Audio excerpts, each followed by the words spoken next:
भारत आणि इंग्लंडचा आज सेमीफायनलचा सामना होतोय आणि या सामन्यावरती उभ्या जगाचं लक्ष लागलेलं आहे. पण याचे जे पडसाद आहेत ते आता अधिवेशनातही उमटलेले आहेत, कारण तिकिटांचे जे दर आहेत ते गगनाला भिडलेले आहेत. आपल्यासोबत माजी कॅबिनेट मंत्री अर्जुन खोतकर आपण त्यांच्याशी बातचीत करणार आहोत. शिवसेनेचे नेते आहेत. सर, तुम्ही मुद्दा उपस्थित केला, अनेकांकडे तिकीट्स आहेत पण मंत्र्यांना तिकीट्स दिले जात नाहीत. काय नेमकं यामागचं कारण आहे? सभागृहामध्ये माननीय सुधीर भाऊ ज्येष्ठ सदस्य यांनी हा प्रश्न उपस्थित केला, त्याला समर्थन मी केलं. आणि आम्हाला जे दिसतंय, जे कळतंय की या मुंबईतले वरिष्ठ अधिकारी यांच्याकडं 200-200, 500-500 तिकीटं येतात आणि ते अधिकारी सर्रासपणे तिकीट वाटप करतात. शासनाच्या जागेवर स्टेडियम उभा आहे, आम्हाला आनंद आहे, सरकार पूर्णतः शासनाने त्याला मदत केलेली आहे. मग मंत्रिमंडळाच्या सदस्याला तिकीट नाही, आमदाराला तिकीट नाही, तर ही तर फार गंभीर आहे. मला आठवण करून दिली 95-96चे त्या दरम्यान माननीय मुख्यमंत्री मनोहर जोशी होते. सभागृहामध्ये विषय काढला तर सर्वच्या सर्व आमदाराला तिकीट दिलं होतं मनोहर जोशीने. इथं अशी तरतूद करायला पाहिजे होती. ज्या आमदाराला लागतात, जे इच्छुक आहेत त्यांना ठीक आहे, पैसे घेऊन द्या, पण दिलं पाहिजे ना.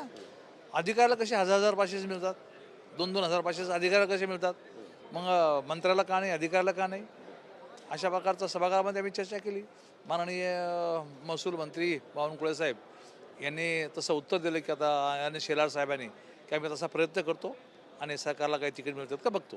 नक्कीच. पण एक महत्त्वाचा विषय या ठिकाणी असा आहे की जे तिकीट्स आहेत जे देण्यात आलेले आहेत सरकारी अधिकाऱ्यांना, 2-2 हजार तिकीट्स म्हणताय तुम्ही त्यांना मिळालेले आहेत, तर याचे जे दर आहेत ते आता लाखोंच्या घरामध्ये 50-50, 60-60 हजाराला एकेका तिकिटाची विक्री होते. कशा पद्धतीनं पाहता? म्हणजे हे रॅकेट आहे असं म्हणावं सरकारी यंत्रणेच्या माध्यमातून? नाही, मला त्याची कल्पना नाही, परंतु दर तर ते आहेतच. 50,000, 1,00,000 दर त्या ठिकाणी तिकीटचे होऊ लागलेले आहेत.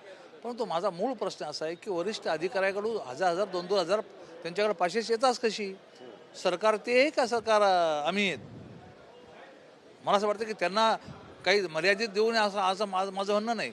फक्त मंत्री महोदयाला सुद्धा दिले पाहिजेत, माननीय मुख्यमंत्री आहेत, बाकी मंत्री इतर आहेत, त्या सर्वांना दिले पाहिजे ते, जेणेकरून आमदाराला देऊ शकतात.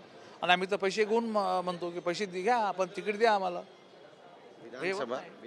विधान परिषद सदस्यांना क्रिकेट मॅच पाहण्यापासून वंचित ठेवलं जाते. भारतामध्ये क्रिकेट हा धर्म आहे. नाही, मुळामध्ये आता आपल्या मुंबईमध्ये इंग्लंडला हरवायची संधी आहे आणि इंग्लंडला हरताना कायम आनंदच होतो आम्हाला. इंग्लंडला हरताना, ज्या इंग्रजांनी आमचे इतके वर्ष राज्य केलं त्या इंग्लंडला हरवताना आम्हाला आनंद झाला असताना. खंत आहे मनामध्ये कुठेतरी? हा, नाही, अपेक्षा होती, मिळायला पाहिजे होतं, पण ते नाही झालं. अजून तर आता 6:30 झाली, अजून काही तिकिटाचा काही विषय नाही. तुम्हाला जर तिकीट मिळालं असतं तर टीम इंडियाला चेअर करायला गेला असता तुम्ही? 100% गेलो असतो, 100% गेलो असतो. थँक्यू आमच्याशी बोलल्याबद्दल. तर आपण पाहतो आपली भूमिका या ठिकाणी मांडलेली अर्जुन खोतकर यांनी. आणि एक मुद्दा सुद्धा उपस्थित केलेला आहे की जर सरकारी अधिकाऱ्यांना 2-2 हजार तिकीट्स मिळू शकतात तर मग विधानसभा सदस्यांना का नाही मिळू शकत, आणि याबाबत आता सरकार काय पावलं उचलणार आहे पाहणं महत्त्वाचं ठरेल. कॅमेरा पर्सन योगेश गुरवसह गिरीश गायकवाड, TV9 मराठी, मुंबई.